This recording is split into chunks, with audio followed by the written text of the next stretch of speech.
Hello, ladies and gentlemen, and we are back after a long hiatus. That is Bryan Fontez. I am Sunnie James, and welcome to The Grind. A lot to talk about. Too much. It's been a month hiatus, so we're going to try to condense it as much as possible. Exactly. So let's just start where we left off. Diaz, McGregor. Was that the greatest fight you've ever seen? No. It wasn't the greatest fight I've ever seen. Okay. But it was very good. It was really good. It was really entertaining. What would you put above it? It's for so many different reasons, but I don't know. For me, it would be something like Fedor versus Krokop. Okay. Because just the intensity of two monsters that were no one could stop them at the time. Coming together, you know what I mean? Yeah. Where these guys have both lost and it was a different era, it was a different time. Krokop didn't have a loss at that point? It's not that they didn't have a loss, it's that they were just putting people in the hospital on this run. And then they were just too ups, they couldn't, Okay. But that's besides the point. But something like that, and it just can't be compared because it's an older era. Okay. So it could happen again. There could be a better fight. But yeah, it wasn't the most technical fight, things like that, you know what I mean? I agree. It's not the most technical. And I really like fights that there's a lot of technique involved and a little bit of everything. You have some violence, but you have some technique, but you have some. So I've been saying it is the greatest fight ever, only because of the stakes around it. Yeah. I don't think we've ever had that much viewers tune in to actually watch a fight like that. It is, to this point, breaking the pay-per-view record of UFC 100. Yeah. It is at 1.6. It has surpassed it at this point. It's the highest pay-per-view for the UFC in history. Yeah, and so and when you see those two guys just going at it, man, that was a battle of heart. It wasn't a battle of technique, it was a battle of heart. McGregor in the first round, if we're going to talk technique, he was brilliant striking. Exactly the same thing. Repeated the same thing, even better. I thought it was a 10-8 round. I actually had scored it a 10-8 round. Yeah, when you drop someone twice, I think that's. I was surprised that and you dominate the feet. I think that's a clear 10. Yeah, a lot of people were saying Diaz should get the 10-8 round for his big onslaught in the third round, but he didn't rock Conor. He was nailing him with punches, but Conor was rolling. I wouldn't have given him a 10. I gave him the round. You got the round. And listen, I'm trying to be fair to Diaz. I like McGregor a lot, but at the end of the day, I think the right decision was made. I think so too. I think everybody knows that. And yeah, I don't think you could have given the 10-8 on the beginning, but the last one definitely wasn't the 10-8. Yeah. So yeah. But in my opinion, I think it has now brought MMA to the mainstream. That fight has now. I have people that I work with who know are big basketball guys. And this guy from New York, Fabian, my boy Fabian, he came up to me yesterday. We were talking. He's like, "Man, that Conor McGregor.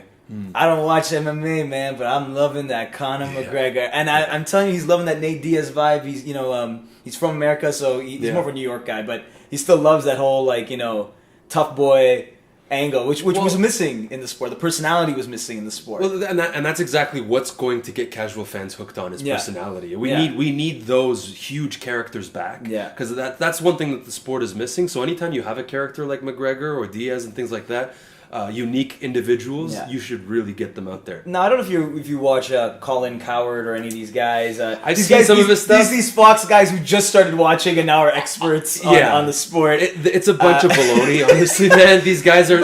They're just trying to ride the wave. He's trying to ride the wave. They're trying to ride the wave. But I respect it. I'm not going to... they're making their money. They're doing their thing. But he came out and he said... That's the fight that destroyed boxing. And I was thinking to myself, I'm like, that's not the fight that destroyed boxing. No, boxing's already been destroyed. No, I will go as far as to say the Manny Pacquiao-Mayweather fight destroyed boxing. You had, I don't know how many pay-per-views did it have? 4 billion, I think, worldwide, which is insane. Yeah. And, not 4 billion, sorry, 4 million pay-per-view buys. Yeah. And, you had the worst fight arguably ever, and I think nobody wants to watch boxing after that. Nobody's getting hyped up for these Canelo and whatever these other guys are. Well, to be honest with you, I think it depends on who you ask. Because if you're talking to a boxing fanatic purist, they're gonna tell you that it's beautiful and like art to watch Mayweather do what he does. Sure. So, but if you're talking to a fight fan, like someone who likes fights and wants to see two guys fight, then that's not the fight. That's not the fight. This McGregor Diaz, because what he's doing, listen, it's a gift. What he's doing, I don't like I'm not a fan of Mayweather at all. Yeah. But He's a disgusting human being. I'm just not a fan of him. I'm not a fan of his fighting style either, but I can 100% appreciate what he does, what he's capable of doing, and how bad he makes people look. Okay. So now that this fight's happened, where do they go from here? What does Nate do? What does McGregor do? They shouldn't do it again, in my opinion. Okay. So not immediately. So what's left? Diaz, I think, a lot of people are saying Diaz is probably not going to show face in this sport for a long time. 2 million. 2 million. He's never going to get that payday again. That is the third highest purse payout in UFC history. It's all happened in this year. Conor set the record with 1 million in March. He made 3 million at 202. Brock Lesnar had 2.5 at 200. Yeah. So Diaz falls right underneath McGregor and Lesnar. Yeah, I don't think Diaz will come back. He's never going to get that money again, unless it's McGregor. I think unless it's McGregor 3. Yeah, he's never going to get that money again. Not with any opponent ever. Yeah, like the only thing I could possibly think of is maybe like GSP comes back and somehow they put that fight together, even know why which doesn't make sense. Yeah, that's not a fight I want to see. Yeah, I'm just saying that's the only thing I could possibly think of. And even then, GSP doesn't transfer over into the mainstream, in my opinion, like McGregor does. No, he does, but he's not on the level of McGregor. I think to me, GSP, in terms of pay-per-view draw, because I think when we're talking superstar, Fedor I think was maybe the first superstar-ish, but GSP was the first pay-per-view draw. Like he was putting in 800,000 buys alone for his own cards. Yeah.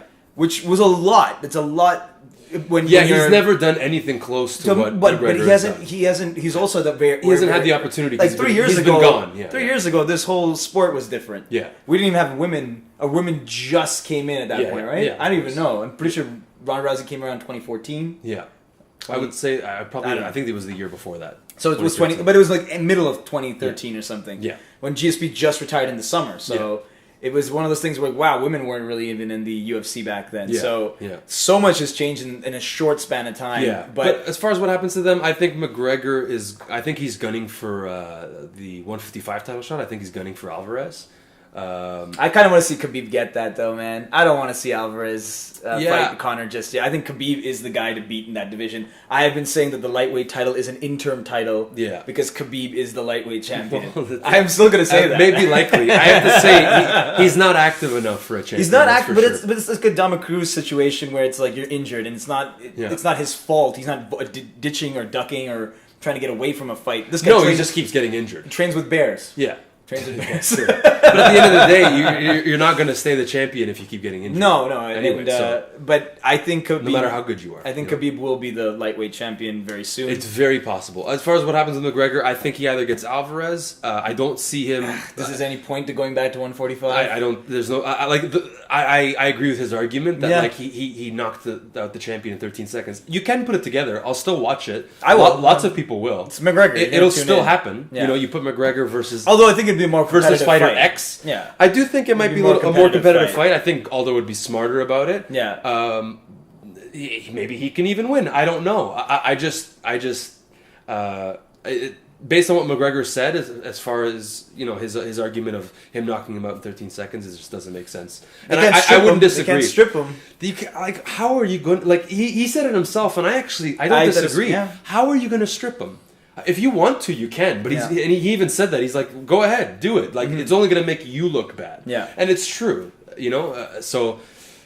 I don't know. If Frankie had won, that would have set up a perfect situation. That would have been that's what I wanted. That's what I thought. Yeah. Now we're in a situation where, like, what do you do with McGregor? And I think the smartest thing that you can do, which is always going to screw people over, who deserve it, is give him Eddie. Give him Eddie. And I think that he starches Eddie. To be honest, with you. I think so too. Yeah. I think he does beat Eddie. I do agree with his assessment that the shots he hit Nate with would knock most people out. I think Conor is a much more skilled Eddie Alvarez, if you will. Yeah. Because Eddie likes to get into that brawling thing and sometimes, and a little reckless with his striking.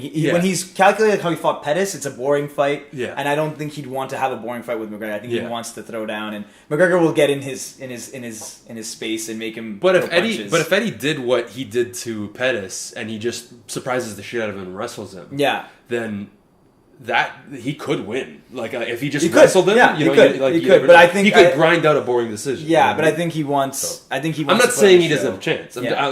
Anything can happen, as we've learned in the past year or two. But I think it's good. Eddie and McGregor is what looks like the most. And Diaz is going to be doing a whole bunch of triathlons and smoking a whole bunch of weed for the next couple. So just on a side note here, Nevada's chosen not to suspend him for that CBD oil thing he was smoking. USADA is still launching their investigation, so we don't know what's happening there. Hopefully Nate's not suspended. I don't think he should be for something like that. Yeah, it's just the benefits of the oil. It doesn't actually. It's not a performance enhancer. It's not a psychoactive agent. Yeah. Right. So it's not. He wasn't smoking weed per se. Yeah. Or even cannabis. He was just. It was like a cannabinoid oil. Yeah. And does that count? Is that on the ban list? It is from according to like other sources and what I've read, it is on the ban list. Okay. Like it's on the ban list within 24 to 48 hours after your fight. All right. So I don't know why they have rules on things that you can do after the fight. I'm not 100% sure. It doesn't make sense to me. But at the end of the day, the guy just got into a crazy scrap. His face was rearranged. Let the guy smoke a joint. Who cares? You know what I mean? All right. So, well, with that being said, we are now going to move on to probably the biggest free agent acquisition in history. Possibly. Because free agency is new. It's new, but it's definitely the biggest free in agent modern history. Anyway. Rory McDonald has signed with Bellator, and that is before that Benson Henderson, Phil Davis. These were names, but they were on the names that were kind of on the downward-ish. Not downward spiral of their careers, but they were not. They just came off losses, or they just lost the belt, or whatever. But man, this is something crazy. Rory McDonald is 27 years old. He is a young guy. Tyrone Woodley, who is the current welterweight champion, his last loss was to Rory McDonald. Damian Maia, who is now a top contender, his last loss was to Rory McDonald. If you go back to that Robbie Lawler fight, he was winning, and then Robbie broke the man's nose, and that was it. This kid is... Which I think was a factor in the Wonder Boy fight, too. Yeah. So, no, I still think it wasn't fully... I didn't think that was Rory. That didn't look like Rory. No, it didn't. I think a lot of people would say Rory looked weird. He looked awkward. Yeah. And even just his strategy just seemed off. It didn't seem like he didn't go for a single legitimate takedown, which I thought was odd. But this guy... did the UFC make a big mistake not keeping him, or...? I think so. What do you think this does? Listen, this is legitimized Bellator now with all the circus fights they've been putting on. It's not hurting their legitimacy. Yeah. So I like Coker, man. I like him. I like what he did with Strikeforce. I like him a lot. He's a without him, guy. you don't have Ronda Rousey. You don't have Nick Diaz. Yeah, you don't have Luke Rockhold. And all these DC guys. And DC. So half that roster the UFC has was because of Scott Coker and Strikeforce. Yeah, and clearly they've made a statement. Now here's the thing. Rory brought this up, and it's something we were talking about, maybe touching on, and we should kind of address very quickly. Rory had said in an interview, the way, and one of the major reasons he went to Bellator was, one, Bellator was offering him 5 times the amount UFC was, but secondly... is that what they said? 5 times? He said 5 times or something. There was something I read. I read it on a Bleacher Report Twitter thing, so someone tweeted that. That's absurd. I don't know if that's an actual account, but it's something ridiculous. Even 2 times I would be surprised. But think about this. It also has to do with sponsors. Yeah. Rory has now opened up the field of sponsorships on his trousers or whatever he's fighting. That is hundreds of thousands of dollars, if not millions. Yeah, in some cases, yeah. GSP right now is having a problem with the UFC, and the reason why they come to terms on their agreement is because he does not think the Reebok deal gives him any money. Yeah. This guy's literally sitting down and making millions, and they want him to give that up so he wears some Reebok out for him and gets paid $20,000. Yeah. So this has become a thing now where Roy's kind of exploited that, and he said that in an interview with Ariel Wani. He's like, the way the UFC went with the Reebok deal was absolutely wrong. And it is going to translate into people, if not superstars like Rory, who's not a superstar in pay-per-view draws, but is a superstar if you're a fight fan. You know who Rory McDonald is, and you know he's been around for a while. This is going to shape what I think is later... I was surprised Donald Cerrone didn't kind of negotiate anything, but I think more people will follow Rory in this route and make more money. I think it definitely. I mean, I'm not gonna lie. UFC has a huge lead over Bellator. Bellator is the second closest, but they're a football field away. Rory going to Bellator opens the floodgates, in my opinion. There's some good fights there. There's some good fights. Koreshkov, and MVP. it makes. I think it makes the atmosphere in the UFC and the fighters' mentalities on the fighters in the roster. I feel like it kind of opens their mind a little bit, and it makes it's. I think it made everybody go, that's interesting. Yeah. And I think it's enough. Like I'm not saying that Bellator is going to start gaining on the UFC, but it's enough for someone else who was on the fence to start considering free agency. If they hear something like Rory's making 2, 3, 4, 5 times, and he's infinitely more happy. Fighters only have a small window of time to make money, so I wouldn't be surprised if you saw some more guys go over. And this is the reason why I think it was a horrible idea for the UFC, is because it does open the floodgates. Yeah. And if another legitimate guy goes over, this is actually a scary epidemic of like losing your legitimacy. But what's happening is people who are smart, like prospects, who are smart, are actually signing with Bellator. They're actually signing with Bellator for the one reason they can get sponsors. Because they know if they sign with the UFC, they're getting paid maybe 10 and 10, 10 to show, 10 to win, plus $2,500 in Reebok money. Yeah. Which is peanuts when you consider the camp and expenses and all that stuff. They're literally left with maybe $5,000 after a fight, which is like 3-4 months, and you got $5,000. So that's not a lot of money after expenses, and you got to pay your rent and all that on top of it. It's horrible. It's horrible. But when you look at the fact that maybe I go to Bellator, I don't make as much money if I were the champion, but I get to make a lot of money in terms of sponsorships and Bellator with Coker. I feel like he's very different from Dana White, like, who is very bombastic and brash. Whereas Coker seems to have a very fighter-friendly relationship. Coker seems more professional, approachable, and kind. Yeah, and those, even though he carries himself in interviews, those 3 things go a really long way. Yeah, you'd be surprised how far those things go for you in any business. You know what I mean? When you're networking with people and you're working with human beings who have feelings, especially fighters who there's so much emotion and so much attention that goes into training and fighting, and if you're on a lower part of the card fighting for no money, Coker took over Bellator, I think, not even 2 years ago. It might have just been 2 years around this point. Yeah. What he has done in that time, I think I know he's done a few circus fights, but I know that you have to kind of do it. I mean, even the UFC tomorrow night is doing a circus fight. The CM Punk versus Mickey Gall is a circus fight, which we'll touch on later, but he's doing the same thing the UFC did back in the day with Kimbo and whatever, and he's obviously, Kimbo passed away recently, but he was bringing Kimbo into the Bellator, and that was the UFC is not immune to circus and they try to make it seem like they don't do it. They're going to make a lot of money this weekend because they did it. Yeah, they're bringing on the whole WWE fan base because of a circus fight. Yeah, they did it with James Toney and Randy Couture. We knew that was anyone who follows fighting knows James Toney has no business being in MMA in a cage. Yeah, in a cage, in a boxing match. Sure. Randy Couture has no business. Yeah. And like, again, we're talking about even Conor McGregor versus Floyd Mayweather. These circus fights are generating money. So Coker's not doing better. But when you look at the acquisitions, Benson Henderson, Phil Davis, Lorenz Larkin is a free agent right now, and there's talks about him slowly going to Bellator. He was shining in Strikeforce. Yeah, and Coker had him, and he got along with Coker. A fucking beating of Neil Magny. That was that was scary. Yeah. Give me shivers, man. I was like, I don't want to get hit like that. That was was destruction. Geez, so I mean, I'm really excited. I think this gives, it's kind of like watching KD joined Golden State Warriors. It's like, free agency time. You're like, what's gonna happen? Yeah. So it's kind of exciting, and I think there's a lot of fun fights, man. Even I heard Michael Chandler's even thinking about going up to welterweight to fight Rory McGregor. That would be interesting. These are fights to watch. It definitely changes the game a little bit, and it makes it it makes it more interesting. And I really like. I swear to God, man, I hate that the fighters get underpaid. Yeah, and they're being grossly underpaid. But this is changing, and I really like seeing guys test free agency.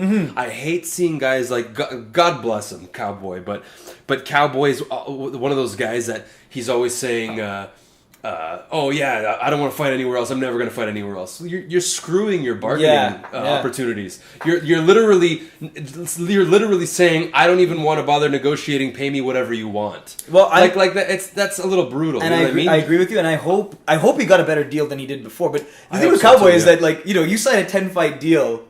Cowboy fights 5 times a year. So within 2 years, it's like... That's true. He's already done his contract. He's getting a raise. Yeah. And I think that just they knew immediately they had to do it. Which, now that we have kind of just brought up Cowboy, let's touch on this big fight. We're going to segue here into Cowboy Cerrone versus Robbie Lawler, the former welterweight champion, for 205 in New York. This is the most anticipated fight until Joe Silva at his best before he leaves. Yeah, before he leaves. Joe Silva's leaving. So. That's some great matchmaking. Whew. And I'm glad because Cowboy kept talking all this shit about going back down to 155. And he's a monster. And I just wanted to buy a plane ticket to go slap him across the face. It's not that he is a welterweight. It's that he's just doing so well. Why are you gonna decimate? Why are you gonna stop a good thing? You know what I mean? That combination on Rick's story, man. That was disgusting. Just kick him in the face. That was. I don't have words. There was a GIF of that. Yeah, I know. And I watched it like slow-mo. I watched it like 27 times in a row. Yeah, it was beautiful. Like you don't like. He wasn't even thinking. It was just like the way he landed the right, and then he goes for the body, and then he gets him turning because he was down from the body shot, and he was injured, and then he knows that he was going to be hurting from the body shot, so then he comes up with the leg. There are a few fighters in the UFC that I just say are championship material but never won a championship. He's one of them. Because I really do think he's championship material. It just has never fallen into place. Yeah, he beat Elie Alvarez, so he's not like he's not he only got one title shot. So this is with RDA. Yeah, but you think about Uriah Faber's another guy. I think never got the UFC gold, but was a champion in other organizations. Yeah, there's a few guys like that where I'm just like, man. They can win it. It's just, will they have it on the night? Yeah. And for the longest time, Cerrone's like big cloud over his head is, can he show up in that big defining moment, right? Before even getting the title shot, it was just fighting top contenders. He'd lose to guys like Benson Henderson, Pettis. Yeah. There would always be these guys that gave him a loss right when he was on this big roll. Yeah. So, I mean, at welterweight, he looks like a monster. He's been looking great, and like he's not huge, but he's not undersized. Yeah. And he said it himself. He was on the Joe Rogan podcast, and Joe asked him why he would even talk about going down to 155. And then he asked him how he feels at 155. And he says he feels brittle and weak. Yeah. So I just don't understand why he was even arguing about going to 155 before. So I'm glad to see him stay. To me, this fight is even more exciting than Lawler and McDonald was. Yeah. In my opinion. No, it is. To me, this is just like a stand-up. Yeah. Like, and I know it sounds crazy, but I got Cowboy. Yeah, like, I got Cowboy. I'm picking Cowboy. I think I texted you yesterday. Got Cowboy. I was like, I'm picking Cowboy. I don't know if it's the case, because we didn't see enough fight in order to really make an assessment. Yeah. But it's quite possible that Lawler has taken one too many beatings.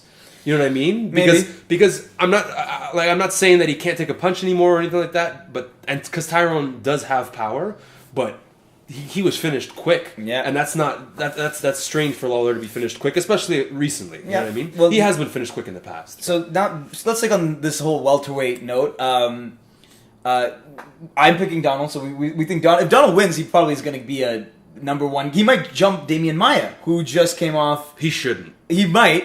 He should not. I could see it totally happening. It could. If it happens, you can't see it happening. If it happens, I will be upset. So what I'm saying is that if Donald wins against Robbie Lawler, there's a good chance he's the number one contender. But let's go to Maia Condit. It just didn't happen. You know what? I would say that's ridiculous because the way that Maia has dominated, like 6 fight winning streak, and then the way he dominated Condit, which none of these guys in the top 5, 6, 7, 8, 9, 10 have done. It's not as impressive. It's way more impressive than what Cowboy's doing. Well, in my opinion. like I said, I still think Wonder Boy has had more impressive. If you look at what he did to Johnny Hendricks, who did that to Johnny Hendricks ever, right? Yeah. If you're gonna say so, the argument, and then who do you think? Like, friggin' he did it to Ellenberger. Yeah. You know what I mean? So he did 2 impressive finishes, and Ellenberger just came off a monstrous finish off of Matt Brown. So, like, bar none, welterweight is the most exciting division in the UFC right now. And in Bellator, too. It's the biggest... It has been in the past. But it really, really is right and now. And GSP coming by back. far, way more interesting than every other division. So now you have Maia, who I do think deserves a title shot. I mean, not over Wonderboy. I think Wonderboy is number one. And I think after Wonderboy... You could argue, but I would... He's got a longer winning streak too, right? Wonderboy? Eight fights or whatever.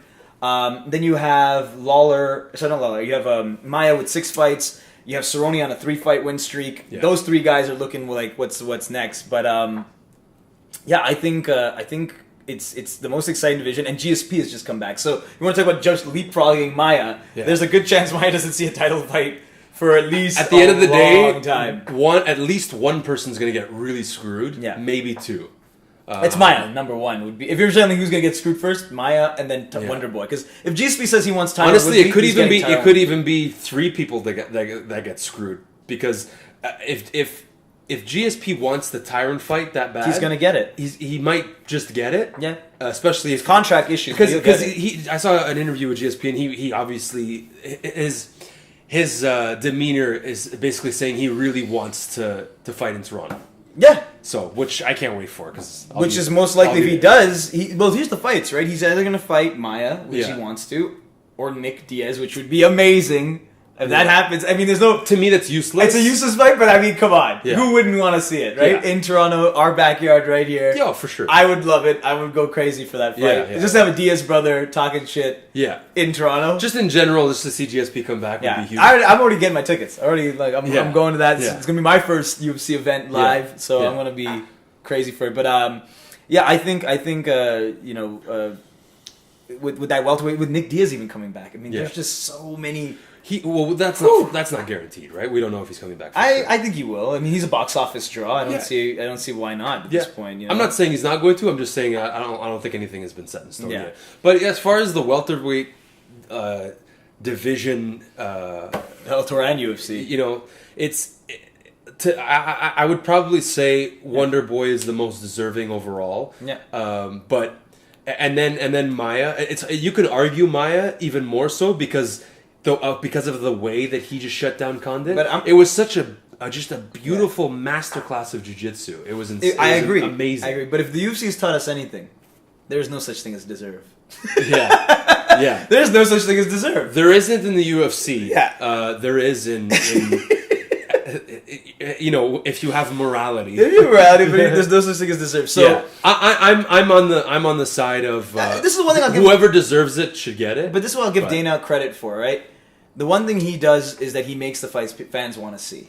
And even though me and you think, okay, we're like hardcore into it, we know who deserves it, who's on the... Why have rankings if you're not going to honor them?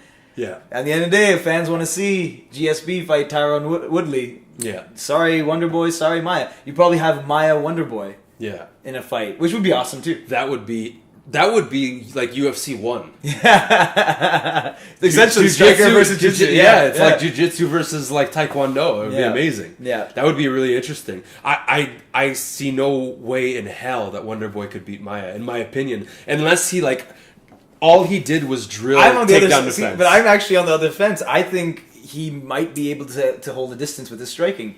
I think he's quicker than Maia.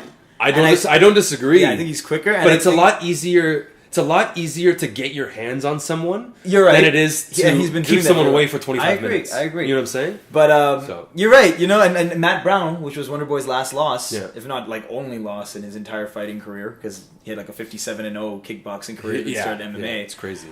With 40 KOs. Exactly. Yeah. So this is what I'm trying to get at. It just comes down to, can he land that? Because it's going to take one quick punch. And it's over. So it's true, and maybe he lands. Maybe that's the fight to make. Maybe that's the fight to make. If GSP fights Woodley, it's Maia versus Wonderboy. If GSP fights Woodley, I think that makes the most sense for #1 contender, and that would be amazing because the winner of that fight deserves the it fight, no matter what. Whoever wins between GSP and Tyron. I think Wonderboy will get it, but then it's dependent on if GSP comes in. There's a lot of factors, but either way, it's goddamn exciting. I'm really excited. I can't wait to see what happens with that division. Okay, well, on that note, let's jump on to tomorrow night's card. UFC 203, the Battle of the Heavyweights. Yeah. We have, on the main card, Jessica Andrade versus Joanne Calderwood, and then we have Faber versus Rivera. We got Punk versus Gall. We got Verdum versus Brown, and we've got Stipe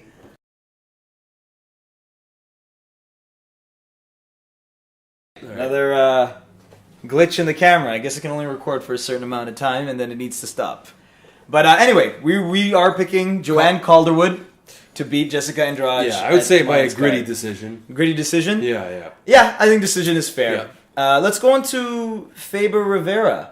A lot of people are scared of little Jimmy Rivera over here. If people don't know, Bryan Caraway was offered the fight. Caraway turned the fight down because he said it does nothing for him, and Rivera's a dangerous guy. I think this is why people... Which goes to show a lot about Faber's character. Yeah, see, Faber's game. This is why people... And you know what's so funny? Because Faber was the one who told the story. Yeah. I think it was on MMA Fighting. So... MMA Fighting SB, and there was an interview. MMAfighting.com. Yeah, MMAfighting.com. They did an interview with... You're right. Faber, and he had basically said, I took this fight, but Caraway was offered it first, and Caraway, I asked him why, and Caraway said, it doesn't do nothing for him, and Rivera's a dangerous guy, and Faber's response is, we're fighting, they're all dangerous guys, which I think is, you know what I mean? I get that, you win, Faber. I get that Caraway doesn't, get anything, maybe a bump in the rankings, but he turned down the Cody Garbrandt fight, which... That was also offered. Caraway, yeah. Caraway, Caraway turned out Garbrandt fight, which was offered first, and then Garbrandt ended up fighting Mizugaki and destroying him in the first round. Yeah. So, which, to be honest with you, he would have done with Caraway as well, in my opinion. I think so too. I think Caraway, ain't earning fans. But let's say something about Uriah, man. Uriah just coming off a very, I think, devastating loss against Dominic Cruz. I mean, the title picture for Faber is probably done. It's past, and.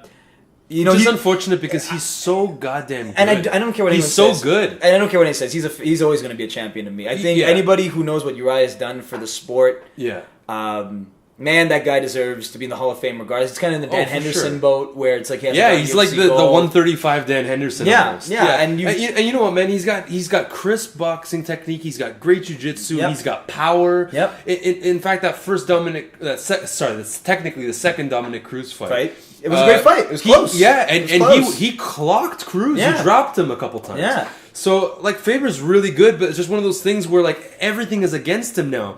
Cruz is younger and only getting better. Garbrandt is now... Garbrandt is younger and only getting better. I think that's... Dillashaw is officially better and getting better. Yeah. And Faber's getting older and getting worse and declining. And not by a lot, but it's just he's not... He can't fight at that level. He won't be at that level. He's just underneath these guys, and it kills me to see it because he seems like a great guy, and he works so hard. But I would say he's the gatekeeper, like the proverbial solid 135 gatekeeper until he decides to retire, and he will decide who's ready to go. But even when we say gatekeeper, I still think he's a top 5 bantamweight. Yeah. I still think he's better than a lot of these new guys coming in. He's better than all the guys except for the top 3. The top 3 or 4. It'd be interesting to see. And that's what I mean at gatekeeper. He's the litmus test. Yeah. He's the filter of basically who's good enough to fight for the title. Exactly. And to break the top 5. Yeah, so I'm picking Faber to win this fight. I haven't watched a lot of Jimmy fights, but I don't think he beats Faber from what I know about him. It's gonna be I think Faber gets it done second round submission. I'm gonna go that route. Yeah. However you want to pick it, you pick it. Rivera is dangerous. He's great. He's underrated big time. But Faber's too crafty. He's too experienced. I think Faber could most likely win by a submission or a decision. Depends on how Rivera chooses to come in. But I'm gonna say, Faber submission sounds right.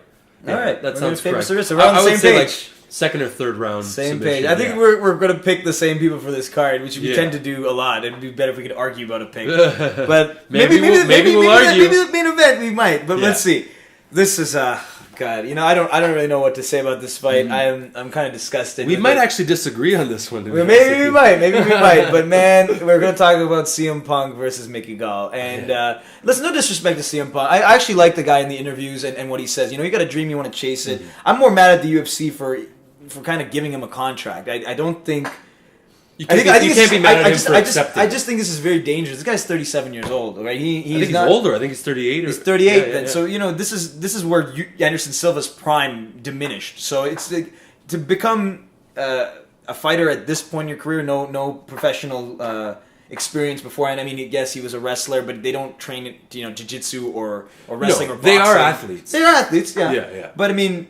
And they are tough.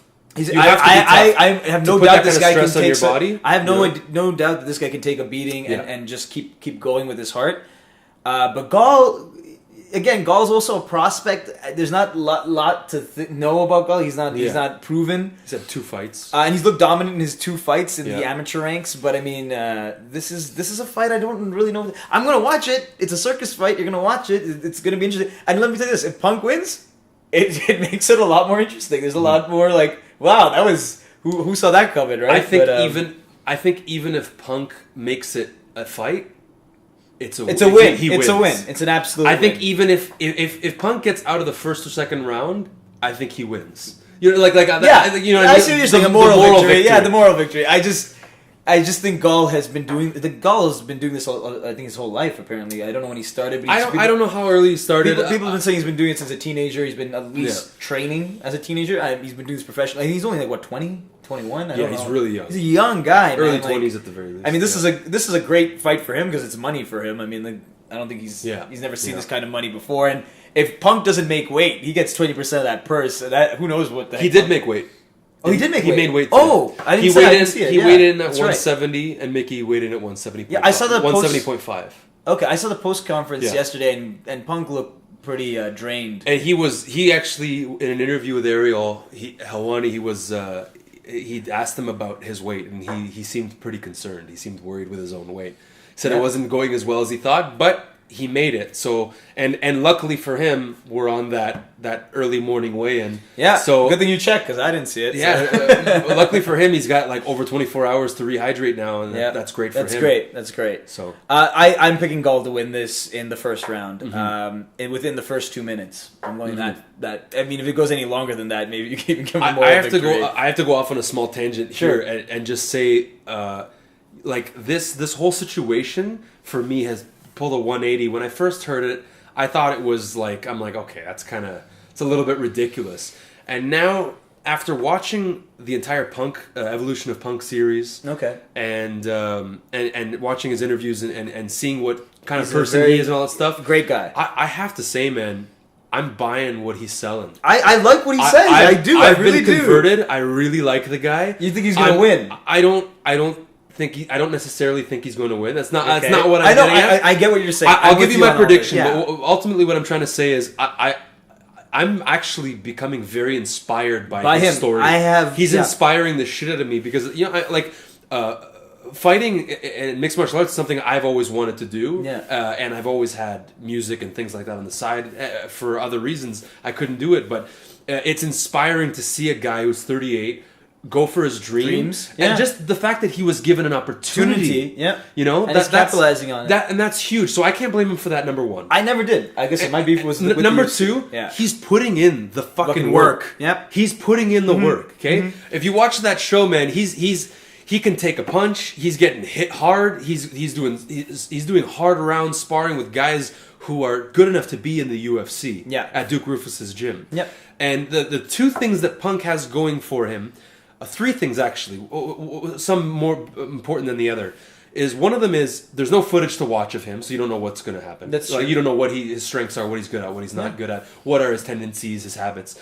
Number 2, Duke Rufus got him clean with no experience, so he has no opportunity to develop bad habits. You know what I'm saying? Duke Rufus can instantly fix any problems that he sees on the spot with Punk and train him from the ground up the way that he sees fit.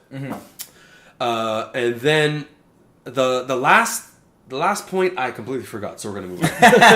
but ultimately, I'm gonna say, like I said, I buy when I watch Punk in interviews, he's absolutely right. You know, you got a short window of life to live your dreams. Why not? Right? The Tim Tebow, who is a football player, just recently. I think got signed to the Mets or something. I don't really follow baseball that much or football. But he was asked this in the press conference yesterday. And CM Punk's response was, good for Tim Tebow. When else are you going to do it? MJ did it. MJ left basketball to do baseball for a little bit. Because you only have a certain amount of time to really succeed at something or give it a shot. You may not succeed, but you gave it a shot, and that is succeeding. Like, some people will spend their whole lives just thinking about something and never doing it. And for that reason, Punk, to me, deserves a lot of credit for this fight. I'm not against him fighting. I just don't think this is the stage where he has to do it. I would have rather seen him go into a lower organization, see if he could have come up through the ranks, because that would tell you more. Yeah. You know what I mean? I mean, So, he doesn't have much time to come up to the ranks. And I get that too. But I understand what you're saying. I get that too. I remember what I was going to say now. The last thing that he has going for him, which doesn't help against Gall, but it does against everybody else, is that his chin is fresh. That is true. That is true. That is absolutely he's 38. True.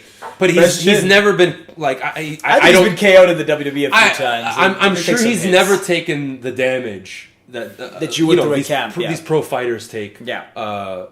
Year after year. No. So at the end of the day, from what I've seen, I'm rooting for Punk hard. I'm going. You have to. I'm rooting for him too. I'm rooting for him, but I pick Gall. And I got to, man. Like he's inspiring the shit out of me. Okay. So I'm gonna say. Right.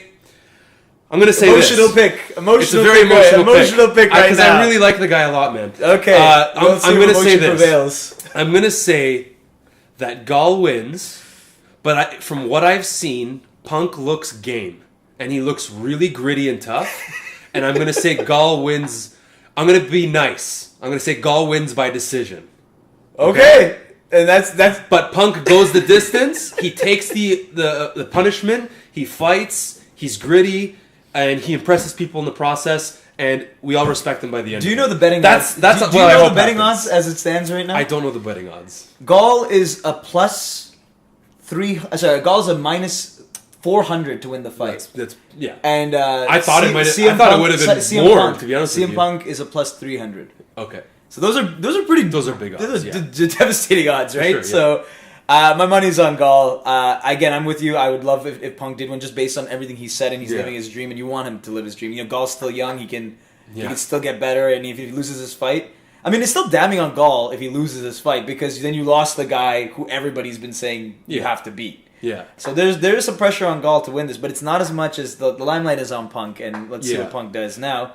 Let's move on to the next fight, a rematch in Fabricio Verdum versus Travis Browne. Mm-hmm. Interesting, just because Browne just fought pretty much a month and a half ago at UFC 200. Mm-hmm. Got just beaten the hell out of by Cain Velasquez, and is now fighting the man who beat Cain Velasquez to win the heavyweight title, Fabricio Verdum, and who also just demolished him in their first fight by decision. But it was a clinic of striking, which you didn't expect at that point from Fabricio. Mm-hmm.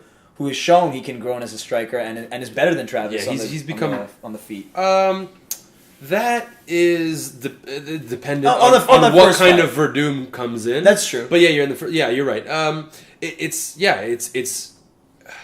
Verdum didn't look great against Miocic when he lost. I don't think he looked terrible. He looked overconfident. Yeah, he didn't look terrible. Because the fight was so fast, but he rushed in, and I saw it. I was like.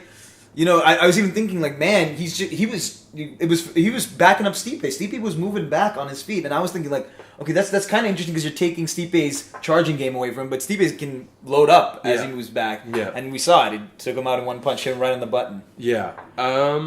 This one, Browne looks. I don't know. I don't think Browne looks good. Browne doesn't. I didn't say the word good. I said Browne looks. Yeah, I thought you were gonna say good. All right. I don't know, man. I have to pick Verdum again. Yeah, of course. I mean, nothing. Travis has not shown. Again, his camp, that whole Taverdian camp is just.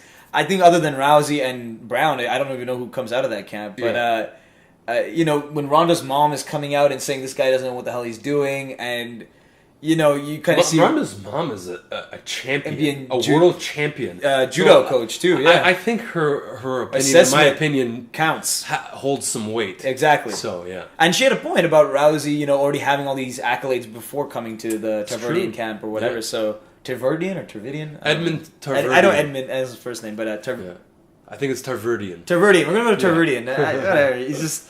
I mean, I don't. Every time I think of that guy as a coach and I see him in the corner and he's talking, I'm like, wow, this sounds stupid. And I don't know, and I'm not saying I know more than him. I'm not trying to put myself above that guy as a coach. He's better than me. I'm not a coach. He definitely has, I'm telling you, he has had some poor advice in the past. Absolutely. You remember the Ronda fight, the audio taken from his corners? The Ronda fight was devastating. He told her he won that round. But you know what's funny? I'll tell you what he is the best at, this Edmund guy. He is the best. Good. The best.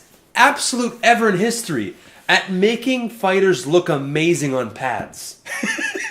when Ronda is going on, like, is going hard on pads with him, and she's doing the boxing, and she's like, they did a commercial, the way that their combos, the way that he trains her combos, I don't know if those are effective for fighting, and they don't seem to be very effective. Yeah. But on the pads, she looks like she would knock out Mike Tyson. You know what I'm saying? Yeah. Like she looks like a monster. Yeah. And even Travis Brown looked good on the pads. So I don't know if he's just a flashy trainer and he's just making them do all this flashy shit it's not going to translate. But you know what?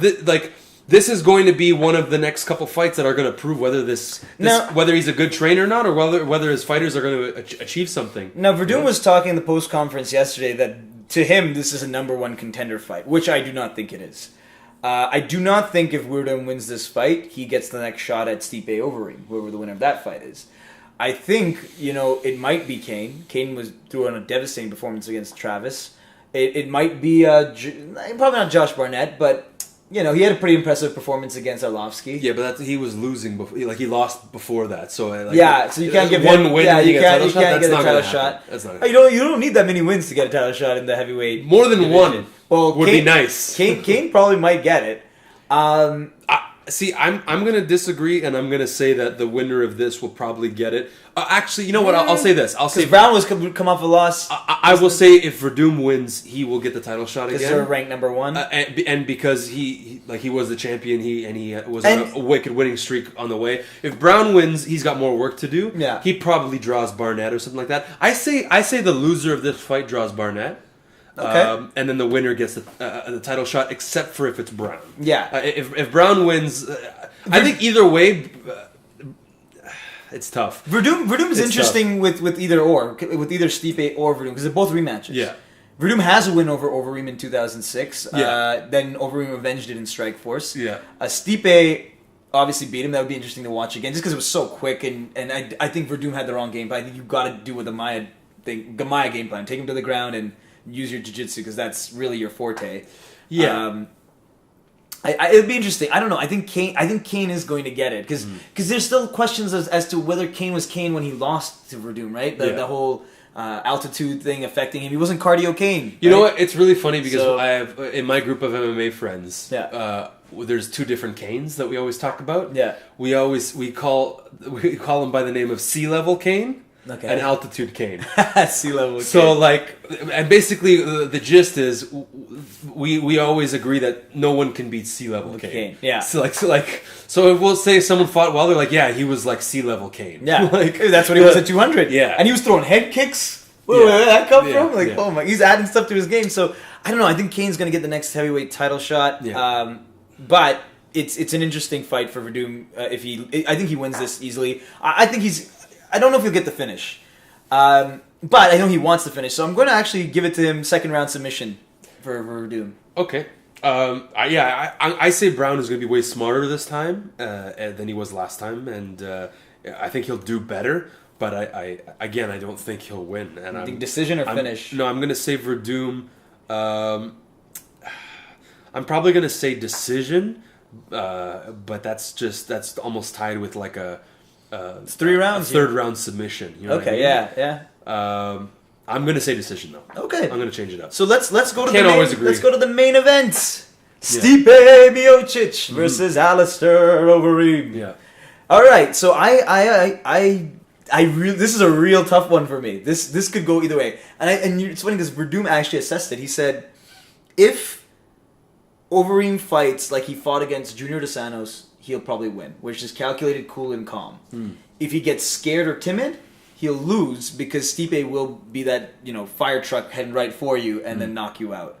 And I agree with that assessment. I think if this is the Overeem we've seen in his last 3 fights, the Arlovsky fight, the Dos Santos fight, I think this is the guy who wins. I think he will finally add the belt that's missing in his collection, and he will be the UFC champion. And then it would be cool to see Kane versus Overeem. That's a fresh matchup.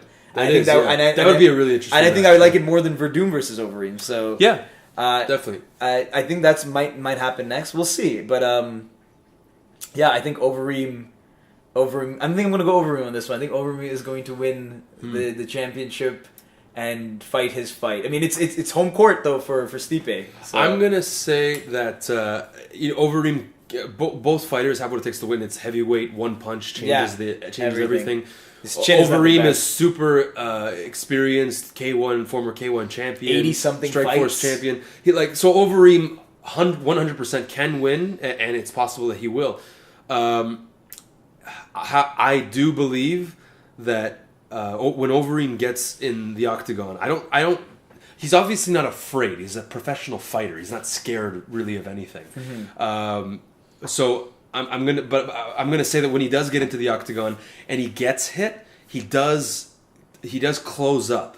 When he gets hit hard, and he feels his opponent's power, he does kind of tense up. He stops moving his head, and he starts turtling. He starts covering up more, and he gets tentative, and he stops throwing. And it just changes. He becomes kind of a pussycat, to be honest with you. He does. So I agree. And I think Stipe gives no fucks. Yeah, no, he's always. I think he comes with a bag.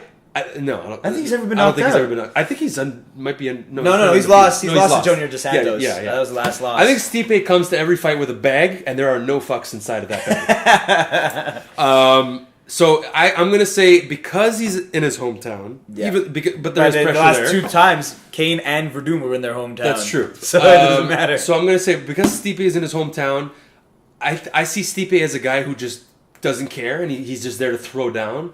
And if he gets rocked in the face, he's going to come right back. And I really feel like, I know it sounds crazy because Overeem is a former K1 champion and his striking is fantastic. And I would give him the kicks and the knees. Yeah. But I think Stipe's pure boxing is better than Overeem's. In my opinion. For the record, I do think Stipe's actually been knocked down. And correct me if I'm wrong, but was it Stefan Struve who knocked out Stipe Miocic? I don't recall. I think it is. We're gonna have to go. And I know Alistair's street fight winning streak is Stefan Struve, Arlovsky, and Junior Dos Santos. So I'm pretty sure Struve's got the win over Stipe Miocic, which is odd because Struve's always been on the outside heavyweight picture. So that I'd have to double check that, but if that's the case, I think those are his two losses. I don't know how many losses he got, but I think those are at least two of them. Yeah, I'm gonna say again, Overeem has extreme. Every chance of winning. So I'm not going to necessarily count him out, and anything can happen at a heavyweight, like I said. But I think Stipe is just so game, and I think he's so unafraid and just and confident, and I think he's going to come in, and I think he's going to finish Overeem. I think he's going to clock. I can't even deny it. I think he's going to clock Overeem hard early. Yeah. And I think Overeem is just going to just retreat within himself. It could happen. And then you're just going to see Overeem shut down progressively throughout the next few rounds. I say Stipe by TKO, second or third. I'm going to say second. Okay, I'm going. Stipe TKO. I'm going third round TKO for Overeem. Gotcha. Yeah, okay, so we disagreed on one. Yeah, no, we also disagreed on. Oh, well, I guess no, we agreed on Punk. Call. Yeah.